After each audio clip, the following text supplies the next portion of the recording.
Hello जी, कैसे हो सारे। मैं फिर आ गई हूँ एक नया क्यू कार्ड लेके आपके लिए। और आज का जो क्यू कार्ड है that is describe a new law that you would like to introduce in your country. तो आपने आज क्या डिस्कस करना है, एक न्यू लॉ बताना है जी। ठीक है जी, जो आप अपनी कंट्री में इंट्रोड्यूस करवाना चाहते हो या करना चाहते हो। ठीक है जी, और देख लेते हैं इसके बुलेट पॉइंट क्या है। व्हाट द लॉ इज, ये लॉ क्या है। Why you think it is needed, ये क्यों जरूरी है लॉ। ठीक है जी, how it would benefit the society, और सोसाइटी को इसका क्या बेनिफिट होगा। मतलब आपने एक ऐसा क्यों आपने एक ऐसा लॉ बताना है जो आप इंट्रोड्यूस करना चाहते हो। वो लॉ क्या है, आपको क्यों लगता है कि वो लॉ इंट्रोड्यूस होना चाहिए, और उसके बेनिफिट क्या है सोसाइटी के लिए। ठीक है जी, तो ये तीन मेन पॉइंट हम लोगों ने अपने क्यू कार्ड में डिस्कस करने हैं।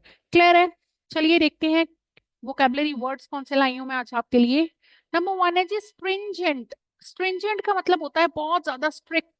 ठीक है जी, प्रिसाइज एंड एग्जैक्टिंग। स्ट्रिंजेंट का मतलब बहुत ज्यादा स्ट्रिक्ट चीजें हैं, मतलब कि बहुत ज्यादा सीरियस। ठीक है जी।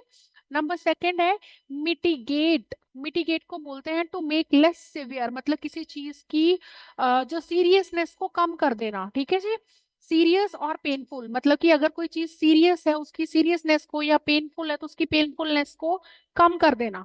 क्लियर है जी, तीव्रता को कम कर देना जिसे कह सकते हैं हम लोग। ठीक है जी। प्रिजर्व, प्रिजर्व का मतलब क्या होता है, प्रोटेक्ट करना। टू प्रोटेक्ट और save something, specially the environment और फ्रॉम हार्म और डिस्ट्रक्शन, मतलब किसी चीज से प्रिजर्व करना, किसी चीज से उस चीज को सेव करके रखना। नेक्स्ट वर्ड है जी सेफ गार्ड। तो सेफ गार्ड का मतलब होता है टू प्रोटेक्ट, सेम ही है जी। ठीक है जी, डिफेंड अगेंस्ट पोटेंशियल डेंजर और हार्म। तो किसी चीज से जो हार्मफुल हो या फिर कोई डेंजरस चीज हो, उस चीज से किसी चीज को बचा के रखना, तो उसको बोल देते हैं सेफ गार्ड। नेक्स्ट वर्ड है जी कंजर्वेशन। कंजर्वेशन का मतलब क्या होता है, the careful preservation and protection of natural resources and environment. तो अपने एनवायरमेंट को या फिर नेचुरल रिसोर्सेज को प्रिजर्व करके रखना, केयरफुली कंजर्व करना। ठीक है जी, तो उसको बोल देते हैं कंजर्वेशन, प्रोटेक्ट करके रखना या प्रिजर्व करके रखना आगे आने वाली पीढ़ियों के लिए। क्लियर है जी। नेक्स्ट है मैंडेट। मैंडेट का मतलब क्या होता है, एन ऑफिशियल ऑर्डर और रिक्वायरमेंट टू डू समथिंग। ठीक है जी, मैंडेट मतलब कि पक्का है जी, जरूरी है, लाजमी है जिसको बोलते हैं। तो मैंडेट कर देना मतलब कि हमें मानना ही पड़ेगा। ठीक है जी, ऑफिशियल ऑर्डर होता है ये। चलिए लेट्स मूव टू इडियम्स। तो first idiom is revolve around. Revolve around जैसे हम बोलते हैं ना, आसपास चक्कर लगाना या आसपास घूमना, तो इसका मतलब क्या होता है, टू बी सेंटर्ड और फोकस ऑन पर्टिकुलर आइडिया और टॉपिक। मतलब एक चीज के रिवॉल्व, घूमना, आसपास चक्कर लगाना, मतलब उस चीज को सेंटर में रख के किसी चीज को फोकस करना। क्लियर है जी। नेक्स्ट मैंडेट दैट, यहाँ पे फिर मैंडेट दैट आ गया है ईडीएम बन के मैंडेट। तो इसका मतलब क्या है, टू ऑफिशियली रिक्वायर और command something to be done, कोई कमांड देना, कोई ऑफिशियल ऑर्डर। ठीक है जी। नेक्स्ट है transition to. Transition to something, मतलब ट्रांजिशन का मतलब होता है चेंज होना, ट्रांजिट होना। To change from one state, condition और फेज टू अनदर। जैसे हम बोलते हैं ना कि मून में ट्रांजिशन हो रही हैं, तो मून के फेजेस चेंज होते हैं, कभी मून बढ़ता है घटता है, in the same way transition होना मतलब चेंज आना, उसके स्टेट में, उसके शेप में, या फिर उसकी कंडीशन में, किसी भी चीज की। क्लियर है जी। नेक्स्ट इडियम है harm the environment. Harm the environment का मतलब क्या है, सीधा सा है, देखो, टू कॉज डैमेज या नेगेटिव इफेक्ट, या फिर negative effects to natural world. Natural world पे नेगेटिव इफेक्ट डालना, तो हार्म द एनवायरनमेंट आ गया। नेक्स्ट वर्ड है जी aligned with something. Aligned with का मतलब क्या होता है, एग्री होना, पॉजिटिव होना, मतलब वाइब मैच करना जिसको हम बोलते हैं। ठीक है जी, टू बी इन एग्रीमेंट और harmony with a particular idea और प्रिंसिपल। क्लियर है जी, एग्री होना, किसी के पक्ष में होना है कह लो जी। Let's move towards our sample answer. Sample answer start करते हैं। हाँ जी, although already there are many laws in my nation which are serving many purposes। ठीक है जी, हालांकि पहले ही मेरी कंट्री में बहुत ज्यादा लॉज हैं जो बहुत सारे पर्पसेस सर्व कर रहे हैं, but today I would like to talk about the law I would propose to introduce in my country. तो मैं आज अपना कोई जो है लॉ प्रपोज करना चाहती हूँ। ठीक है जी, क्या होगा वो, विच revolves around promoting sustainable agriculture practices. तो क्या है वो, जो किस चीज को फोकस करेगा, ऐसा लॉ बनवाना चाहती हूँ, ऐसा लॉ इंट्रोड्यूस करना चाहती हूँ जो सस्टेनेबल एग्रीकल्चरल प्रैक्टिसेस को फोकस करेगा। This law would mandate that farmers adopt organic farming methods and reduce dependency on chemical fertilisers and pesticide. तो ये रूल में दो चीजें आएंगी क्या, एक तो organic farming methods and reduce dependency, मतलब केमिकल फर्टिलाइजर्स एंड पेस्टिसाइड का यूज कम हो। क्लियर है जी। आगे, I strongly advocate for this law because conventional farming practices have led to soil degradation. Soil का डिग्रेडेशन हो गया, इतनी ज्यादा वो पहले जितनी फर्टाइल नहीं रह गई है, ठीक है जी।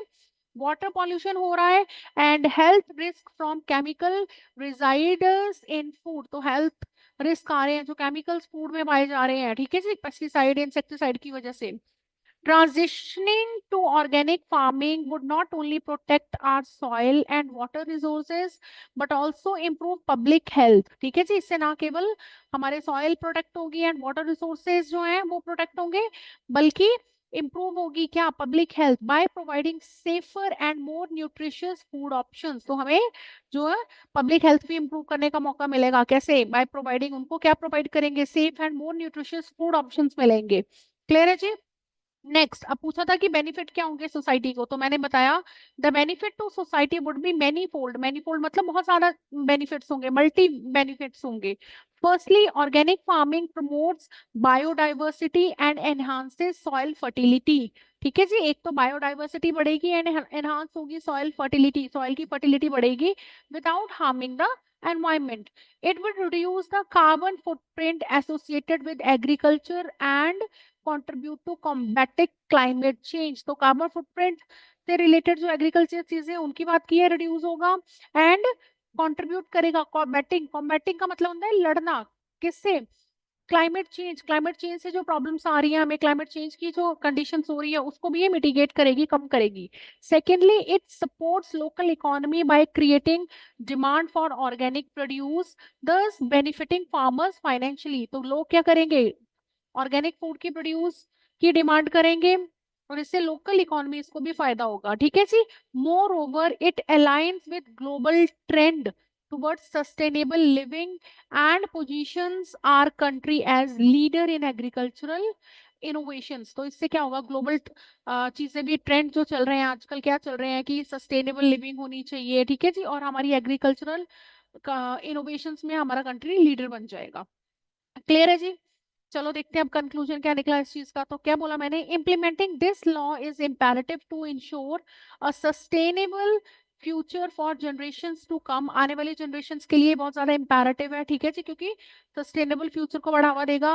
Where as agriculture harmonise with nature and promote the well being of both planets and people. तो प्लैनेट एंड पीपल दोनों के लिए ये बहुत ज्यादा फायदेमंद रहेगा। क्लियर है जी। चलो, let's move towards follow up questions. तो फर्स्ट क्वेश्चन है, what rules should student follow at school. ठीक है जी, स्कूल में कौन सा रूल्स फॉलो करने चाहिए स्टूडेंट को। So student should adhere, adhere मतलब मानना पड़ेगा, ओबे करे, rules such as respecting teachers and peers. Peers क्या होता है, अपने क्लासमेट्स, ठीक है जी। Following the time table diligently, follow करे टाइम टेबल को। कंप्लीटिंग असाइनमेंट प्रॉम्प्टली, प्रॉम्प्टली मतलब टाइम पर खत्म करे उसी समय। And keeping the school environment tidy, साफ सुथरा रखे स्कूल एनवायरनमेंट को। By following these rules students contribute to a harmonious learning atmosphere. Clear है जी। Let's move to second question. Do people in your country usually follow rules. ठीक है जी, क्या आपकी कंट्री में लोग रूल्स फॉलो करते हैं। तो answer is generally yes. However, there are instances where rules are occasionally overlooked or bent. Overlook मतलब नजरअंदाज किए जाते हैं या तोड़े जाते हैं, especially in informal settings. Despite this, majority of the citizens recognize the importance of role in maintaining order and fairness in society. ठीक है जी। Third question, what kind of behaviour is considered to be good behaviour. कैसा behaviour good behaviour कहलाता है। तो good behaviour encompasses being polite होना, cooperative and showing consideration for others feeling. ठीक है जी।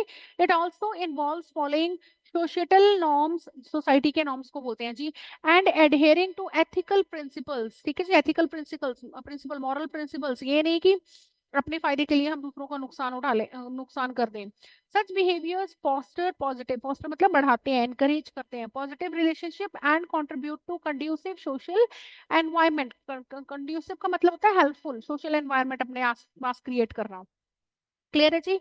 Do you think that children can learn about the law laws outside school, तो आपको लगता है कि स्कूल के बाहर भी बच्चे लॉज सीख सकते हैं? तो एब्सोल्युटली, चिल्ड्रन कैन ग्लीन, ग्लीन का मतलब होता है कलेक्ट करना, नॉलेज कलेक्ट करना, ठीक है जी, knowledge about laws through various channels outside the classroom, such as observing adults, adults को देख के, engaging in community services या कम्युनिटी एक्टिविटीज में पार्टिसिपेट करके, and through media exposure, media से भी उनको पता चलता है। These experiences complement formal education and enhance their understanding of civic responsibility, उनकी सिविक, सिविक होता है सोशल रिस्पॉन्सिबिलिटी को बढ़ाते हैं, ठीक है जी, ऐसे वाले रूल्स जो होते हैं जिनको वो फॉलो करते हैं, देखते हैं, एक्सपीरियंस करते हैं। Next is, what are the benefits for people to obey rules, लोगों को क्या बेनिफिट्स है रूल्स फॉलो करके? adhering to rules ensures a structured society, ठीक है जी, एक structured society where everyone feels secure and treated fairly, सब लोगों के इक्वालिटी के लिए होता है जी, ठीक है जी, सबको सिक्योर फील करे, सिक्योर फील हो, एंड जो फेयरली ट्रीटेड हो वो। It promotes social harmony, reduce conflicts, conflicts क्या होते हैं, आपस में मतभेद जो होते हैं, and encourages trust among individuals and institutions, ठीक है जी। Ultimately obeying rules contributes to a stable and thriving community, thriving होता है ग्रोइंग, ठीक है जी। Okay, last question, how can parents teach children to obey rules, parents कैसे teach कर सकते हैं बच्चों को rules? Parents can effectively instill that importance of rules by setting clear expectations, consistently enforcing consequences for both adhering and violation of rules, ठीक है जी, बच्चों को बताते रहना कि रूल्स फॉलो करने के क्या फायदे हैं और वायलेशन के क्या नुकसान है, and explaining the rational behind rules, rational होता है मोटिवेशन, मोटिव, उसके पीछे क्या मोटिव है रूल्स का।